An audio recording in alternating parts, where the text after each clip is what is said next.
Since the recording of this podcast, our podcast archive has moved. You can now get every single podcast we've ever recorded at tappingqandapodcast.com.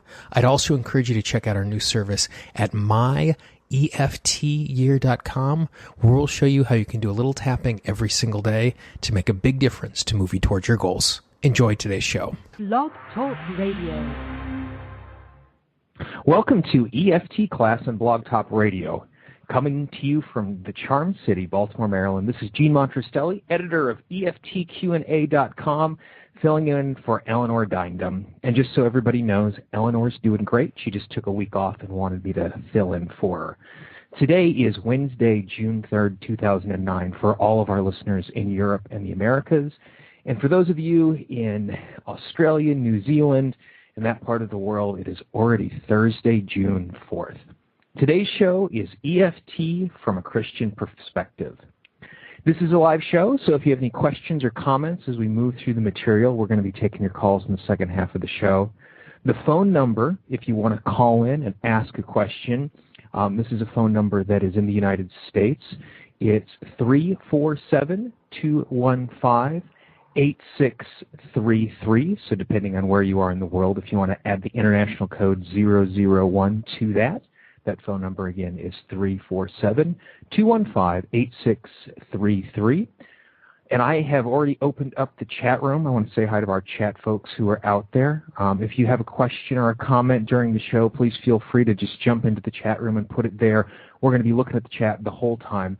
And if you want to find that chat room, it can be found on the show page at blogtalkradio.com/EFT Class. So if you want to ask a question and you call in, once you call in, just press the number 1. That will raise your hand, and I'll know you're out there. And when we get a chance to do those questions, I will let you into the call.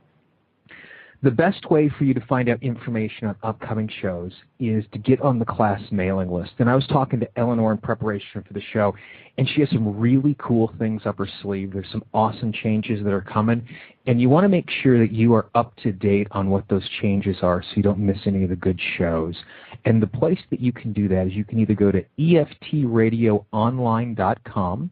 That's EFTradioonline.com, all one word, no hyphens, no underscore, or Tap for Freedom. That's TAP, the number 4, FREEDOM.com. And there you can sign up for the EFT Class newsletter. The newsletter goes out about once a week. You can also join the EFT Radio Facebook group. Eleanor does a really good job of staying in contact with everyone there.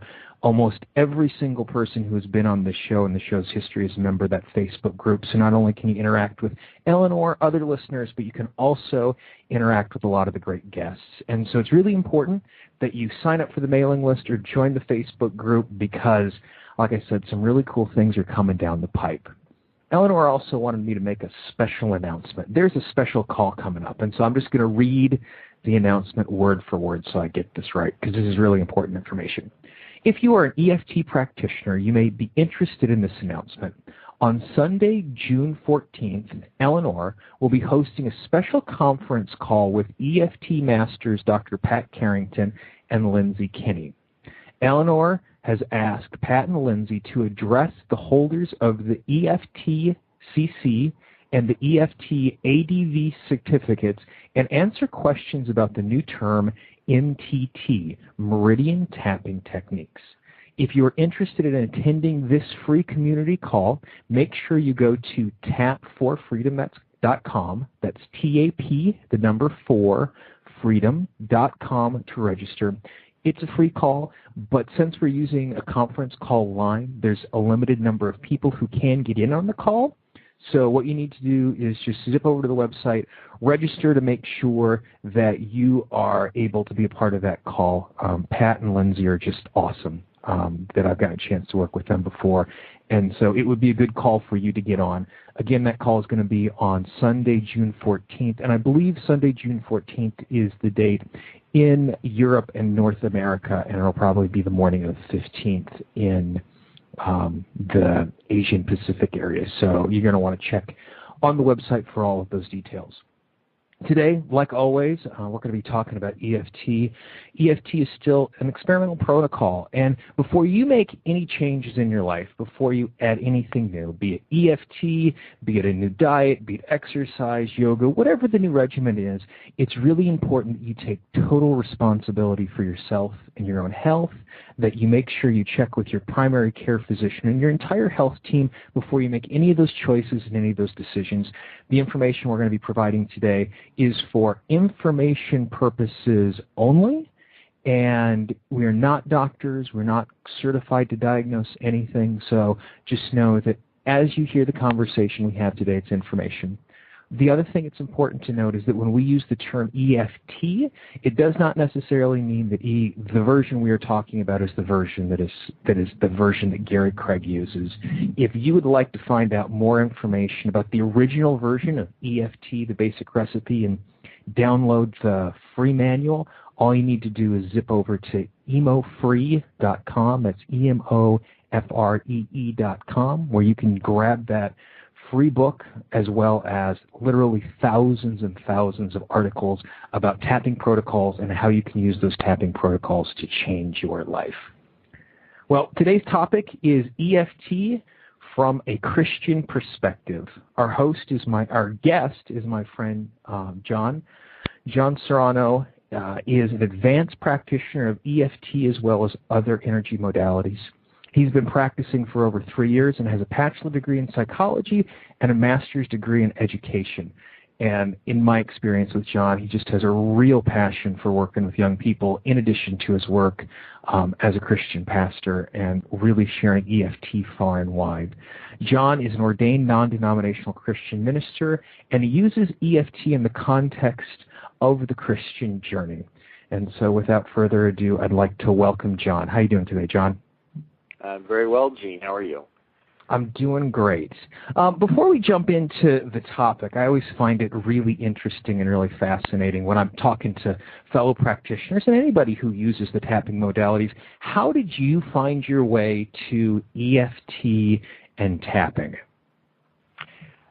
I actually found my way to EFT and tapping by accident. It was part of another program that I was studying, an academic coaching program that I was studying, and the founder of that particular system had included EFT in his work with learning disabled students and students who were having academic challenges in school, because he was using the EFT to clear school traumas so that the academic coaching could then stick.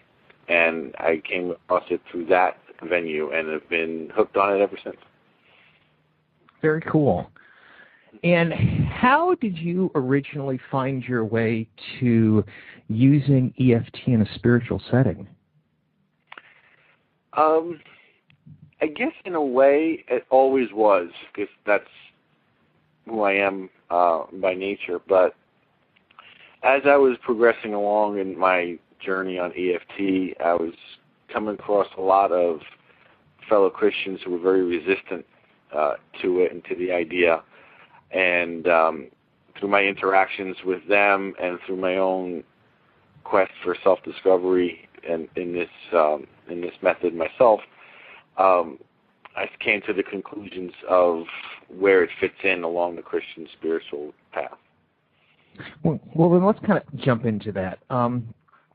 Like I do a lot of ministry work. I've been traveling around the country speaking at Christian churches for over a decade. And when I'm hanging out with people at the events I'm at, when they're hearing about the other things that are going on in my life, we inevitably come to the topic of EFT and my private practice and the thing that's going on. And when I'm on the road in these ministry contexts, as well as almost once a week when I'm talking to a client, the question always comes up, how does EFT and Christianity fit together? That because it's so different, because it's so unusual, oftentimes Christians are coming from a perspective where we have been trained to be very, very careful about the things that we interact with, making sure that spiritually we're staying safe and that we're constantly guided to stay away from things that might be kind of New Agey and hocus pocus, because inside of the Christian community, New Age really is a powerful sense that oftentimes feels like it's dragging away from the Christian tenements and the Christian teaching. So when you encounter someone and they're asking you that question, I'm really interested and I hear the stories of the success you're having, but this is really different. How does this fit in with my Christian beliefs? There's a lot on that question, actually. Well, that's fine. Just take your time. Yeah. Part of the resistance that I was encountering was precisely because of the things you've been mentioning. And not to slight anybody's faith journey in any way. It's just that that's not compatible with what Christians are encountering along their path.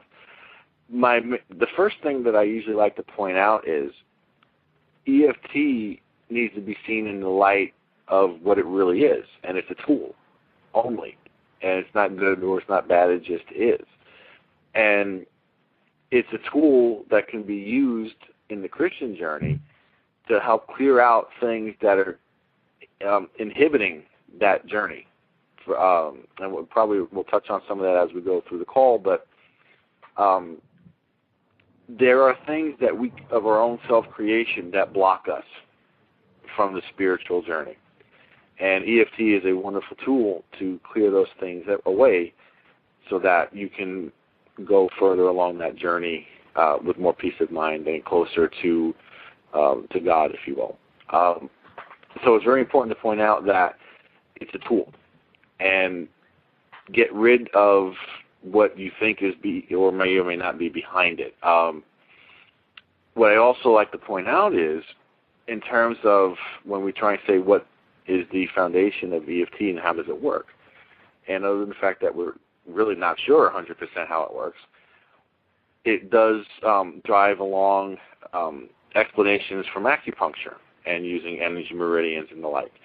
And I point out, well, in Psalms, it does mention that we are fearfully and wonderfully made. And we don't know exactly, to this day, how God really did create us. Science is discovering new things about the human body every day. So that is important to keep in mind also, that there's not necessarily a reason to, from a Christian point of view, to just dismiss it outright, rather look at it just as a versatile tool. And so it sounds like when we start talking in terms of tool, that would imply that it's something that it's mechanical, that EFT sits outside of a belief system, that it's not a matter of, I need to believe EFT is going to work for it to work, that if I do the steps like I'm supposed to for the protocol, if I adequately tune into the issue at hand and I adequately provide stimulus to the meridian points while I'm tuning into that, I'm going to find relief. And it really doesn't matter if I'm going to believe it's true or not, that it's something that's mechanical. And so when I think of something like that, that really lends itself to that sense of tool. Has that been a similar experience that you've had? Absolutely. As a matter of fact, one of my more recent Christian clients was very apprehensive about it and had that disbelief, so to speak, that, I'm not sure I really buy all this. And I said, well, that's fine. You don't need to. It just works as you laid it out like that. It just works as a tool. If you follow the protocol and you're going step by step, it's going to work. And it's not that we're dismissing one part of our belief system that now we have to embrace this one. It's nothing of the kind. And have you ever had the experience that, I know I've had the experience in working with clients that will be working down a particular path, and I always give my clients permission to interrupt around a tapping that we're doing because something might come to mind. Have you ever been in a circumstance when you are working with someone and they have these concerns that in the middle of a session they've stopped you and said, okay, wait, this is a question I have, or this is a place that I'm being uncomfortable? I haven't, no. And I guess I haven't, because I usually, to borrow a sales term, I answer the objections up front. So Okay. I really don't hit that kind of resistance if we've already come to that place of agreement that we're going to proceed. I usually don't hit it once the journey starts. Okay. And so hitting the objectives up front, the first thing you do is you talk about the fact that it's a tool. Is there anything else specific that you do on the front end to help put people's minds at ease so that they're more comfortable when they're coming from that particular disposition? Other than pointing out what I mentioned earlier about Psalms, referring to that, then it's just a matter of the individual. What specific objections to using this they have. And I accept them all. I tell them I do appreciate their objection because it's very real to them. And you have to then kind of explain why that perception or that paradigm may not be accurate. And what do you do with the client that after you've had that conversation, or a potential client or someone you're introducing EFT to, and they just look at you and say, yeah, that's not for me? I wish them well. And because the thing is, when you're coaching with somebody, that rapport and that connection is of vital importance. Right. And if it's not there and there's this constant resistance to what I'm trying to share with them, then there's really no sense to continue. But more often than not, my experience has been that once we sit down and we discuss a little bit of, why this is not against your Christian faith at all, it clears a lot right out. And I could think of, off the top of my head, maybe one person who just didn't want to proceed after we discussed it, and I wish them well. And I think that's a really important thing for anybody who's involved in EFT. I know that I can remember when I first learned the protocol, the zealousness that I had about it, because it was just so wonderful and so transforming that it was really easy to run people over with my enthusiasm. Right. And it's important to meet people where they are, and if this isn't for them, that's fabulous, and that we just need to continue to support them in whatever journey they take. So exactly. After we've had the conversation with the client and we've shared EFT with them, and they've decided, okay, this is something I want to try, this is something that's really helpful, how have you seen adding this particular tool set has been really effective for Christians in their spiritual journey? I have seen it very effective because there are common challenges, emotional challenges to those on the Christian spiritual path. And things like love of self, forgiveness and self-forgiveness are challenges to those who walk on the Christian path because those are asked of us according to our beliefs. Mm-hmm. So the challenge comes when if you're not making progress, and I'm just using those two as an example, that then guilt also comes. So you have that in the dynamic also. And once we can get a handle using EFT and spiritual counseling on why these obstacles are coming up to you in your Christian journey, then once we can clear those, I look at it this way. On a cloudy day, the sun still is out no matter what. You just can't see it because there's something in the way. The EFT helps clear the clouds, and then the sun just comes through of its own accord. And I look at the spiritual journey the same way. If I could help you clear what is covering up the God experience for you, once we do that, it just comes through on its own accord because God is always trying to reach you anyway.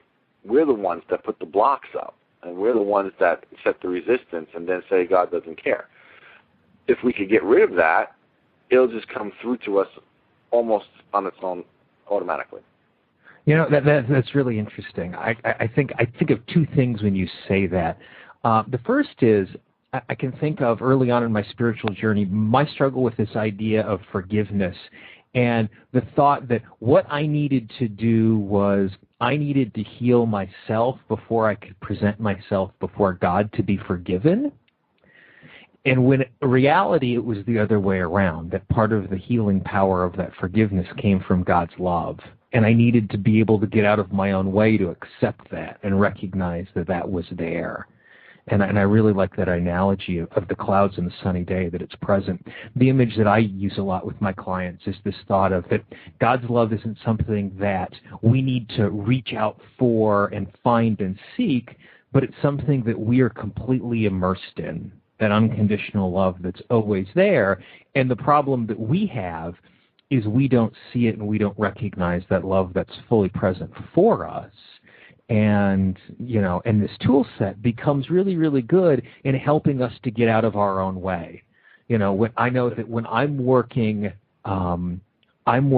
with clients and we're dealing with the idea of, just their sense of worthiness. Oftentimes they're in a circumstance where they don't believe they're worthy of God's love, that they have already made way too many mistakes and there's absolutely no chance for them and it's too late. And EFT is this really powerful tool that helps them to see past that lie, to really recognize that they were created already worthy of that, and EFT allows them to do that. Have you seen similar things when you've been working with clients? Oh, yeah, and the worthiness is a big one. That is that's a core aspect where a lot of sticking points are, because we don't feel, it's a challenge where they don't feel worthy of the love of God. They don't accept, and it's not on a logical level or a conscious level. It's on an unconscious level from the self-image, if you will.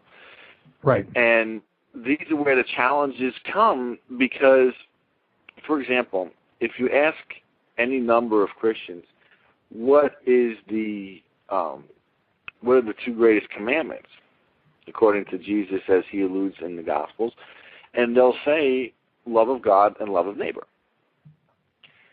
9 out of 10 times. But what's interesting about that is they're leaving off a little part of the second one. Jesus could have easily said, love God and love your neighbor, but he didn't do that. He said, love God and love your neighbor as yourself. So the key dynamic is very clear. You cannot give what you don't have.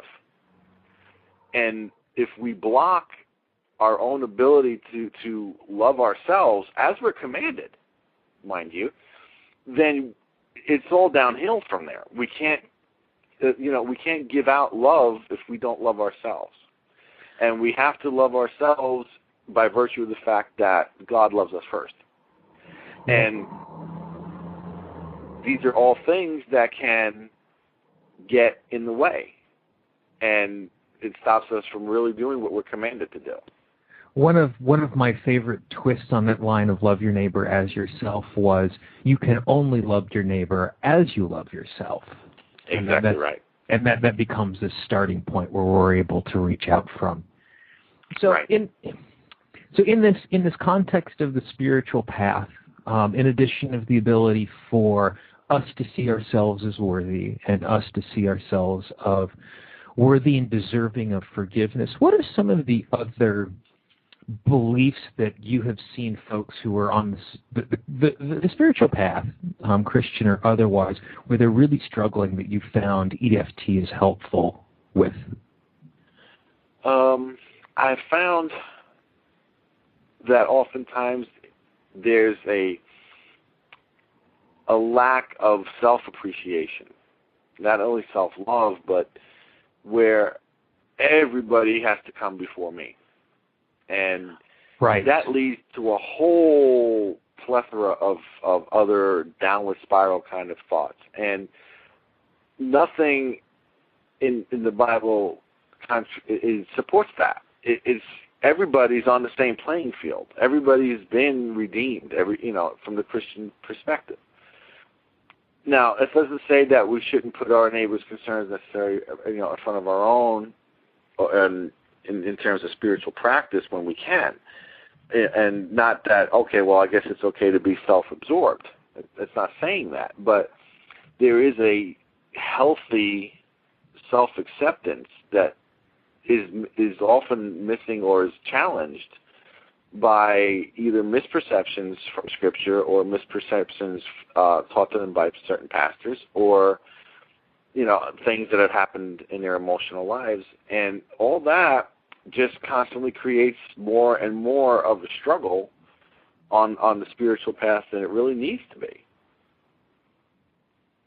Yeah, and I think that's really interesting, that idea of not taking care of self, that, oftentimes that we get this sense, from our Christian beliefs that we need to be caring for and taking care of those in the community, and there's this sense of body of Christ, but it's really easy for us to forget ourselves and not take care of ourselves, and oftentimes even be to the point where, I've had the opportunity to be a part of a number of mission trips where we've gone to underdeveloped countries and underdeveloped neighborhoods, that it's really easy to get into a circumstance where, because I start to recognize how blessed that I am, it becomes really easy for me to beat myself up and not feel worthy of that. And because of that, stop taking care of myself. And by not taking care of myself, it puts me into a position where it's really difficult for me to share my giftedness and for me to continue to be fully connected. Yeah, and it comes not only from in terms of physical health or mental health, but even to some degree financial health. That's a big sticking point for a lot of Christians, and it really doesn't need to be. If you could always take a verse here or a verse there and try and make your case. But if you look at the gospel message and the New Testament message in its entirety, the picture is very clear. And it comes down to two nutshell words: love and freedom. Anything that is self-created that inhibits those two, you can use EFT to clear.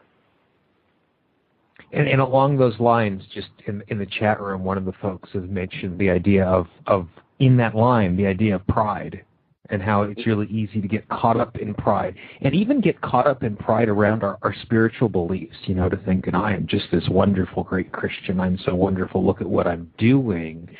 And that can quickly move us away from those senses of love and freedom. And EFT can be a really powerful tool in helping us in that sense. Absolutely, because that's one of the main spiritual problems that Jesus speaks against with the Pharisees, that they're all about themselves. And you could definitely use EFT to clear that and to take a reality check, if you will, of your spiritual journey and see, am I, maybe this is actually happening. Maybe I'm, too full of myself. It reminds me of the gospel passage about the Pharisee and the tax collector, both in the temple, and they're praying. And it says that the Pharisee starts praying to himself and saying, thank you that I do all this and that I'm not like that guy over there. And the tax collector just has his head looking down and beating his breast and saying, have mercy, have mercy. And obviously it's the tax collector who leaves the temple justified. But a key to me of that little story is the phrase, the Pharisee goes to the temple and prays to himself. And I always found that a very enlightening twist on words, because he's so full of himself, he can't even pray to God. It's not leaving anywhere but himself. Right. And things on the spiritual journey can even that start with the best of intentions can become idols. And you become attached to them. And you become attached to sometimes more to the ritual than the substance of a ritual. These are all things that EFT could help clear and could help you put into a healthy whole, so to speak. So I have a for instance for you, and this is a true story, and this will kind of dovetail off of what we've been talking about. I received an inquiry on the website from a possible client, And the client said, I have some issues that I want to be dealing with, and I mentioned this to my spouse, and my spouse's response was, you know what, you just simply need to offer this up to God, and God will take care of it, and you should just be able to pray, and pray should take care of it. How would you respond to someone who is struggling with that sense of, isn't prayer enough? And am I doing a disservice to my faith? Am I being disloyal to my faith by choosing this tool set over prayer? That's a big one. And that actually comes up a lot. The thing, first and foremost, that has to be approached very gently. And a lot of that depends on what particular Christian they are in terms of denomination and such. Some have a lot more to say on those things than others. Obviously, one of the first questions you look at is, have you been to a doctor recently? And if you have, then obviously, if that's okay, this is okay. God can heal through many different vehicles. And the EFT could actually be the answer to the prayer, if you think about it. It could come to, you are praying to be healed of this emotional train wreck that you're on, and all of a sudden you could come across an EFT practitioner. Why can't that be answered prayer? If you look at it in the big picture. Yeah, that reminds me of the very famous story that's been told in sermons all over the world. A man is sitting on his front porch, and it's raining, and it's raining, and it's raining, and the sheriff shows up in his car, and it says, it's going to flood, you got to get out of there. And the man on the porch says, I have faith, my God will save me. And it keeps raining and raining and raining, and it rains to the point that he has to be on the second story of the house, and the sheriff returns, and he returns in a boat because there's so much water. And he turns to the guy and he said, the flood is rising. It's going to be too dangerous. You have to get out. And the man responds, my God will save me. And it keeps raining and raining and raining. And he's finally on the rooftop. And the sheriff shows up this time by helicopter and comes down to rope. And he's like, really? The rain's not going to stop. You're going to drown. You need to get out of here. And he says, no. My God's going to save me. I have faith. And the rain rains so much that it finally gets to the point that it covers his house and he drowns. And so the man dies and he goes up to heaven and he gets up to God and he's really frustrated with God. And he turns to God and he says, God, I had so much faith in you. Why didn't you save me? And God said, save you? I sent the sheriff 3 times. Mm-hmm. Exactly. And also, if you look at how there's some parallels, if you look, the EFT is with touch. And if you look at some of the healing stories of Jesus in the Gospels, he uses a wide range sometimes of touches. He'll make mud out of spit, things like that. Now think about it. Did he really have to do that? Couldn't Jesus as very well just look at the person and say, see, and we're done? But he went through these little extra steps. Why? Because we need them sometimes. We need that little extra, sizzle on the steak, so to speak, so that we can get ourselves to believe it. It's reminiscent of the story of Naaman the leper, who wants to throw a fit because the prophet's cure for him is not involved enough. Just go dip yourself in the river 7 times, you're good. That's it? What are you talking, and he wants all this big to do. So sometimes I honestly think that Jesus goes out of his way to meet us where we are. And we need to touch. And EFT just so happens to be a modality of touch. So there's an interesting parallel there as well. That's great, and I love that a lot. And I don't want to lose track. I took a quick left turn there real quick. This idea of EFT versus prayer. Is there anything else that you would want to add when you're approaching someone who asks you that question? Isn't prayer enough?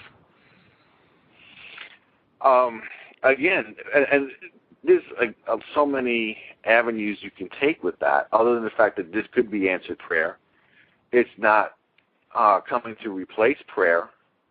And so you're saying that I'm sorry, go ahead. So you're saying that there are times that we can use it in conjunction with, that prayer is a tool that we have in our spiritual journey. It's part of the conversation we have with God that continues to help us to heal and grow, where EFT can do that. It's be another tool that we use in our own health and spiritual journey. Absolutely. I always feel that there's a synergism between the two.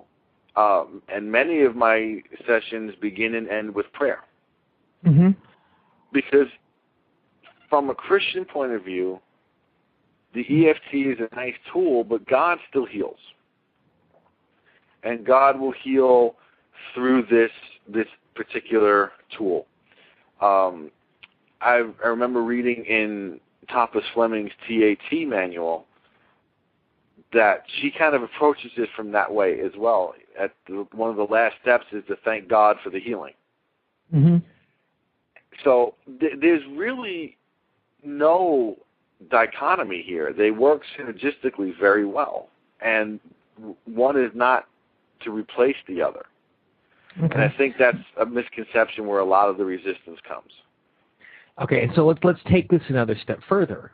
You know, that there are a number of clients I work with, and I've trained them in, particularly when I'm working with parents who are working for their kids, and especially their special needs kids, as we'll spend a great deal of time working with surrogate tapping, where we're teaching the parent how they can tap on their body in a surrogate fashion that can provide benefit for their child. Mm-hmm. If that's the case, isn't it seem like it could be a danger that someone is going to use surrogate tapping as a replacement for intercessory prayer? That's a danger. Absolutely. There's really a danger of anything useful being misused.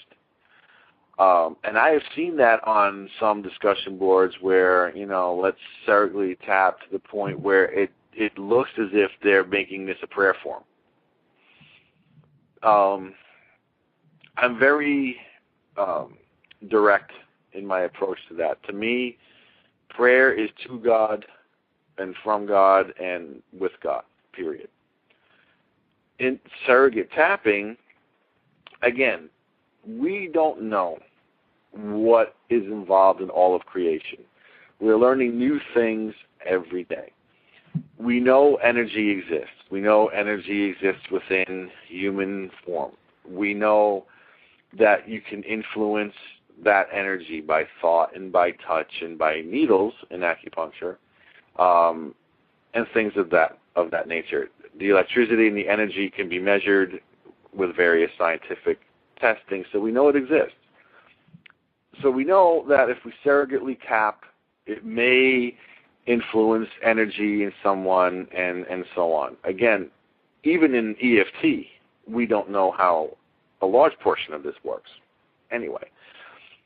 But let's say that I could influence your energy by tapping on my body surrogately. Let me reverse the question then. How does that negate the role of God? It doesn't. As a matter of fact, you could actually take it one step further and say that actually gives God even more glory, because we're using things that He created to heal as He would intend. And so what it sounds like in that answer is this idea that it's not a matter of whether or not EFT is something that can lead us away from the spiritual path or lead us away from a relationship with God. It's more of a question of it's really possible for anything in our humanness to confuse it for something that is the end-all, be-all that can lead us away from God. That not only is it EFT, it could be another specific type of practice. It could be anything at all that we could turn into some sort of, I guess for lack of a better word, an idol in this case, that it could just as easily, success can lead us away from that path, or the desire to rise in the place that we work, or being completely consumed with our own physical health or our family, that we lose touch with the larger community, that any of these things could be what's leading us away. And so it's not necessarily an aspect or a definition of EFT that does that more or less. It's the disposition of being human that allows us to be drifted away in that fashion. Oh, right. And we could idolize anything and draw us away from God. Jesus' biggest objections to the Pharisees, that's exactly what was happening there. They were going through the letter of the law, but ignoring the heart of the law. Right. And the parable of the Good Samaritan is a perfect example. You have a priest and a scribe, and everybody's passing this guy along. Now, technically, they were probably right to the letter of the law. He looked like he was probably dead. They don't want to become unclean, so let's just let him be. But Jesus challenges that. It's not the letter of the law that counts. It's the heart that counts. And what I said earlier, the gospel breaks down to two terms in its nutshell essence: love and freedom. We're supposed to be free to love, and we're supposed to be free to love God. So we can make anything an idol and draw us away, even a religious practice. I remember the days in going into a church, and a group of these old ladies would say the rosary every morning, and it's a fine spiritual practice in and of itself as a spiritual tool, except if you make an idol of it. And boy, you did not want to cross into that group when they're on that roll, because it got ugly. And I would sit and watch, and I said, well, I think we're kind of missing the boat here a little bit in terms of why we're doing this. So anything in the spiritual path in terms of what tool you're using could be very useful or very destructive. So it's always important, even using your spiritual tools, to constantly pray for humility and pray for guidance. Same thing with using EFT. The zealousness that you referred to in yourself earlier, I think most of us are guilty of that one when we first started. Like, oh, come here, let me fix you. Yeah, whether you want it or not, I'm going to tap on you. And right, it could become its own idol after a while. And anything effective can, and that's just the part of the human condition. So what kind of overarching advice, what thought would you, if you had just 45 seconds with Christian who has just been introduced to this but is apprehensive, like what would be just if you wanted to share the opening nugget, what should they keep in mind as they approach EFT or any other healing modality for that matter? What they should keep in mind is we as Christians don't have the right to handcuff God in what tools or methods he wants to use to approach us and to help us and to heal us. And to look at it as a simple tool to help rid things that are blocking you from receiving what you need to receive and what God wants to give you. That would probably be it in a nutshell. One of my favorite reframes of that is the idea that God is bigger. That whatever we can conceive and whatever we think is possible, God is bigger than that. Mm-hmm. And one of the things I've found, in that vein, when I'm doing intercessory prayer, I'll often say, this or something better. For whatever I'm praying for, simply because I want myself to be open to the fact that God may have designs that are so much bigger than what I can conceive in this particular moment. So I really like that as an opening thought. Exactly. Yeah.